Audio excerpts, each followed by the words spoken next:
आप सभी को मेरा नमस्कार। स्वागत है आपका अपने चैनल सुनहरी कहानियाँ में। आज की कहानी है कटाक्ष, जिसकी लेखिका साधना राकेश जी हैं। कहानी शुरू करने से पहले मेरा आपसे विनम्र निवेदन है, यदि आपको मेरे द्वारा सुनाई गई कहानियाँ पसंद आती हैं तो कृपया कहानी को लाइक, शेयर और चैनल को सब्सक्राइब कीजिएगा। आइए सुनते हैं कहानी कटाक्ष। फोन लगातार बजता ही जा रहा था। नंबर शिशिर का ही था। उफ, खाना भी ढंग से नहीं खाने देता। हेलो। फोन उठाते ही मिश्री घुली आवाज कानों में पड़ी। हम्म, ये हूं क्या लगा रखा है? बात करो, मैं हूं। हम्म। मैंने एक लंबी हुंकार भरी। आलू के पराठे का बड़ा टुकड़ा अभी भी मेरे हलक में था। जल्दी जल्दी आधा अधूरा कौर चबाकर मैं झुंझलाई। उफ शिशिर, खाना भी ठीक से नहीं खाने देते। अच्छा बोलो, क्या तकलीफ हो गई तुम्हें? बस बैठे बैठे तुम्हारी याद आ गई। वैसे आज तुम बहुत जम रही हो। यह फोन पर तस्वीर का आविष्कार शायद अभी तक नहीं हुआ है, मैंने हंसकर कहा। अच्छा बोलो, कितने लोग आ रहे हैं? You are so intelligent dear. तुम मेरे मन की बात कैसे जान जाती हो? 3 साल से इसी पर तो रिसर्च कर रही हूं। अच्छा बताओ, क्या क्या बनाना है? वही, बिरयानी कोरमा और लच्छेदार पराठे। कहो तो मैं लेता आऊं? तुम परेशान मत हो। ऑफिस से निकलते हुए मैं ले आऊंगी। ऑफिस के सामने जो ढाबा है वो अच्छा बनाता है, पर बिरयानी वेज ही होगी। पता है बाबा, पता है। जब से तुम पेटा क्लब की मेंबर बनी हो तब से नॉनवेज न खाती हो न बनाती हो। शिशिर की बात पर मैं हंस दी। मुझे पता था आज शिशिर की खास मीटिंग चल रही है, जिसमें कुछ लोग बाहर से भी आए हैं। ऑफिस से निकलकर मैंने जहांगीर ढाबे से पराठे लिए, फिर टेम्पो कर लिया। बस करती तो देर हो जाती। घर पहुंचकर ताला खोला और हाथों का सामान लिए अंदर पहुंची। जल्दी जल्दी साड़ी उतार कर गाउन पहन लिया। फ्रिज खोला तो दही, उबले आलू, लहसुन अदरक का पेस्ट तैयार रखा था। इतना मैं अक्सर तैयार रखती हूँ। घड़ी में समय देखा, 7 बज चुके थे। बाथरूम में जाकर मैंने हाथ मुंह धोए, फिर कपड़ों की अलमारी खोली। लाल ऑफ वाइट तांत की साड़ी पर खुद ब खुद मेरा हाथ चला गया। यह रंग मुझ पर खूब फबता है। वैसे भी हर औरत अपनी सुंदरता की चमक दूसरों की आंखों में देखना चाहती है। मैंने वही साड़ी पहन ली। बालों का जूड़ा बनाकर होठों पर हल्की लिपस्टिक भी लगा ली। फिर कपड़े की अलमारी में रखा अपना मनपसंद परफ्यूम लगाया। सब कुछ तैयार था। तभी डोरबेल बजी। सामने शिशिर खड़ा था, साथ में 2 लोग और भी थे। सॉरी डियर, आने में कुछ देर हो गई। अंदर आने की इजाज़त तो है ना? अरे क्या बोल रहे हो? साथ में कोई और है तुम्हारे? मैंने शिशिर को घूरा। ज्योति, इनसे मिलो, हमारे बॉस मिस्टर आदित्य रॉय। और ये मेरे कलीग मिस्टर सुब्रतो। और सर, ये है मेरी वाइफ ज्योति। मैं मानो आसमान से गिरी। ये मैं क्या देख रही हूँ? मेरे सामने आदित्य खड़ा था। जीवन में कभी आदित्य मुझे इस रूप में मिलेगा मैंने कभी सोचा नहीं था। लेकिन जीवन का बहुत बड़ा सच मेरे सामने था। क्या हो गया? शिशिर ने मुझे टोका।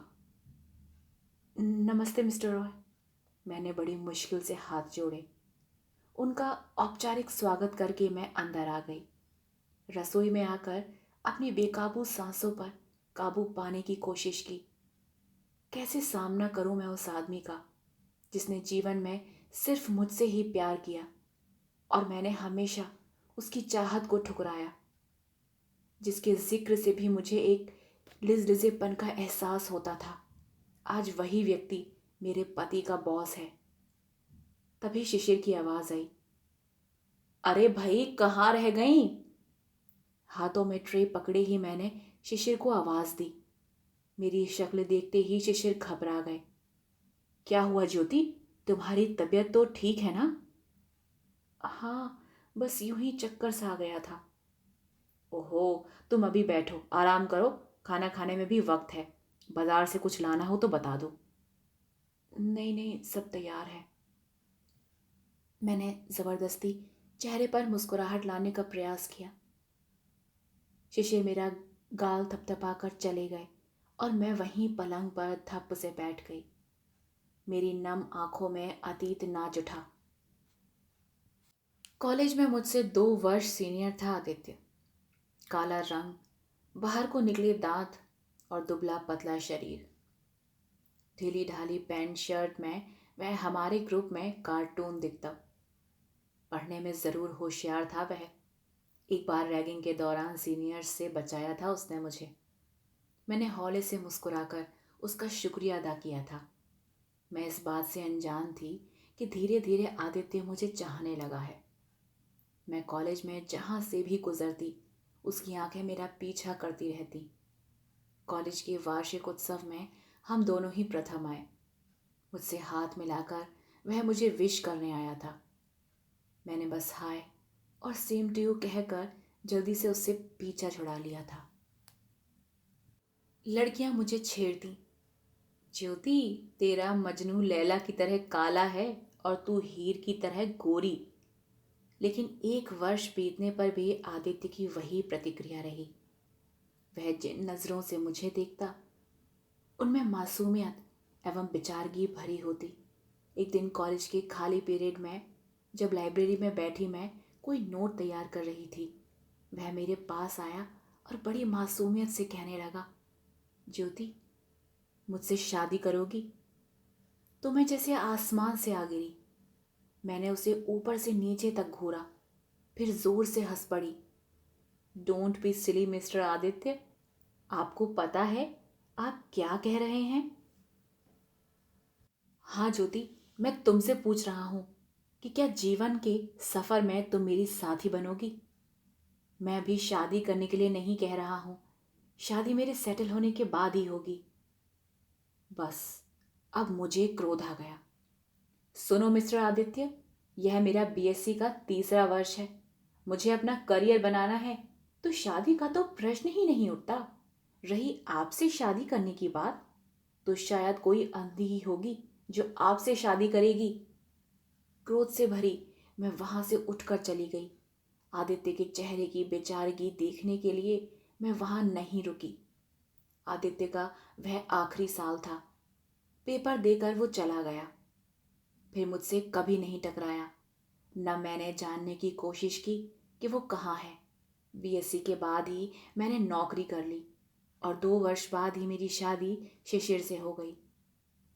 ज्योति, क्या हुआ? शिशिर मुझे पुकार रहा था। मैं घबरा कर उठ बैठी। कुछ नहीं, यूं ही जरा बस आंख लग गई थी। खाना लगाऊं क्या? हाँ हाँ श्योर। हाँ, तुम पराठे लाई थी ना? हाँ, बस अभी गर्म करती हूँ। मैं चुपचाप खाना मेज पर लगाने चलने लगी। खाना स्वादिष्ट था, यह सुब्रतों ने कहा था। आदित्य चुपचाप खाना खाता रहा। मैं धीरे धीरे सर्व करती रही। वे लोग राजनीति पर बातें करते रहे। नई और पुरानी साझा सरकारों पर चर्चा होती रही। खाने के बाद सुब्रतों ने बाथरूम पूछा तो शिशिर उसे बाथरूम दिखाने चला गया। आदित्य हाथ धो चुका था और जेब में हाथ डाले खड़ा था। अभी तक नाराज है मुझसे? नहीं ज्योति, तुम्हारी गलती नहीं थी। हर कोई सुंदरता ही चाहता है, लेकिन तुम कुरूप होती तब भी मैं तुम्हें इतनी शिद्दत से चाहता। आदित्य, तुम्हारा परिवार, मेरा मतलब तुम्हारे बीवी बच्चे कहाँ हैं? आदित्य हंसा। तुम ही ने तो कहा था ज्योति कि मुझसे कोई अंधी लड़की ही शादी करेगी। अब अगर मैं अंधी लड़की लाऊं तो उसकी देखभाल कौन करेगा? इससे अच्छा कुंवारा ही मर जाऊं। तभी वहां शिशिर आ गए। अरे ज्योति, तुम्हें नहीं पता हमारे आदित्य जी अभी तक कुंवारे हैं? कोई लड़की बताओ ना इनके लिए। मैं जबरदस्ती होठों पर मुस्कुराहट ले आई। रात में मैंने शिशिर को कुरेदा। ये तुम्हारे बॉस अभी तक कुंवारे क्यों हैं? क्यों भाई, तुम्हारा इरादा तो नेक है ना? शिशिर ने मुझे छेड़ा। शिशिर की बात पर मैं हंस दी। फिर ना कभी आदित्य आया और ना उसका घर में कभी जिक्र ही हुआ। समय इसी तरह बीतता रहा। साल के अंदर ही शिशिर का तबादला मुंबई हो गया और हम दिल्ली से मुंबई आ गए। वहाँ व्यवस्थित होने में कुछ समय लग गया। 4 साल के अंदर ही निकिता और तरु पैदा हो गए। मैं भी वहीं एक कंपनी में लग गई, क्योंकि बच्चों के जन्म के समय मैंने नौकरी छोड़ दी थी। अम्मा पापा पटना में थे। इतनी दूर से यहाँ आने में उन्हें दिक्कत हो रही थी। घर भी ज्यादा दिनों तक नहीं छोड़ सकते थे। मेरी माँ भाई भाभी के पास बेंगलोर में थी। एक लंबे समय तक कैसे कोई आकर मेरा परिवार संभालता, ऐसा संभव भी न था। 8 वर्ष बीत गए। उस साल बेस्ट सेलिंग के लिए शिशिर को कंपनी की तरफ से अवार्ड दिया गया था। यह अवार्ड मलेशिया में मिलना था। टिकट हम दोनों को ही दिया गया था। मैं बेहद खुश थी। पूरे 10 दिन का ट्रिप था। हमारी फ्लाइट मुंबई से थी। कंपनी की गाड़ी हमें लेने आई। बच्चों को हमने बेंगलोर माँ के पास भेज दिया था। फ्लाइट थोड़ी लेट थी। समय बिताने के लिए हम यूं ही टहलने लगे। हमारे कुछ शुभचिंतक जो हमें छोड़ने आए थे, उन्हें हमने वापस भेज दिया। तभी एक स्वर, पर चौंक कर हमने मुड़ कर देखा। आदित्य खड़ा था। शिशिर जी, आप यहाँ? शिशिर ने भी चौंक कर देखा। आदित्य बहुत पहले कंपनी छोड़कर जा चुका था, ऐसा शिशिर ने ही मुझे बताया था। शिशिर ने भी गर्मजोशी के साथ आदित्य का स्वागत किया। हाँ, हमारी अभी यहीं से फ्लाइट है। कंपनी ने मुझे अवार्ड के लिए चुना है। बधाई हो। सुना था मैंने। सॉरी, परंतु आपको विश नहीं कर सका। पैसा और रुतबा हर इंसान को नई चमक दे देता है। आदित्य का आज का व्यक्तित्व सालों पीछे छोड़े आदित्य से कहीं मेल नहीं खा रहा था। कहाँ वह आंखों पर मोटा चश्मा लगाए ढीली ढाली पैंट पहनने वाला लड़का, और कहाँ आज ग्रे कलर के सूट में उसका निखरा व्यक्तित्व। उसकी आंखों से एक आत्मविश्वास झलक रहा था। इसी बीच मेरी नज़र आदित्य के बगल में खड़ी एक अंग्रेज महिला पर पड़ी। तीखे नैन नक्श और सलीके से पहने वस्त्र। वह मुस्कुराते हुए हमारी बातें सुन रही थी। कौन हो सकती है यह लड़की? उसे देखने से तो लग रहा था कि वह आदित्य के साथ है। Meet my wife Helena. मैं चौंक पड़ी। तो क्या आदित्य की शादी हो गई, वह भी इतनी खूबसूरत लड़की के साथ? 8 वर्षों में अपने फैले शरीर से हेलेना की तुलना की। वह आत्मविश्वास से भरी हुई नजर आई। शिशिर ने उससे हाथ मिलाया, पर जाने क्यों मैं ऐसा न कर सकी। मैं खुद को असहज महसूस कर रही थी। मैं बड़ी मुश्किल से सिर्फ नमस्ते कर पाई। आपने शादी कब की? शिशिर ने पूछा। 4 वर्ष पूर्व। मैंने तो सोच लिया था कि शायद मुझसे कोई लड़की शादी नहीं करेगी। ऐसा किसी ने मुझसे कहा भी था कि कोई अंधी ही होगी तुमसे जो शादी करेगी। मैं सांस रोके शांत खड़ी थी। लेकिन हेलेना के प्यार ने मुझे परास्त कर दिया। जाने इसे मुझ में क्या दिखा जो इसने मुझे अपनाया, इतना सारा प्यार दिया। हेलेना मुस्कुराकर आदित्य के सीने से लग गई। अचानक मुझे एक झटका सा लगा। सालों पहले कही बात मुझे याद आ गई। क्या आदित्य आज तक इस बात को दिल से लगाए बैठा है? मेरी आंखें शर्मिंदगी से झुक गईं। ठीक है, मैं उसे प्यार न करती, पर उस पर कटाक्ष तो न करती। आदित्य बता रहा था कि आजकल वह जेनेवा में है। हेलेना जेनेवा विश्वविद्यालय में प्रवक्ता है। सुंदरता एवं कुरूपता का यह सुंदर मिलन न मैंने कभी देखा था न सुना था। आदित्य आंखों में ढेर सारा प्यार लिए हेलेना को निहार रहा था। जाने क्यों आज अपनी नज़रों में मैं खुद को बहुत छोटा महसूस कर रही थी, बहुत ही कुरूप। आप सुन रहे थे कहानी कटाक्ष।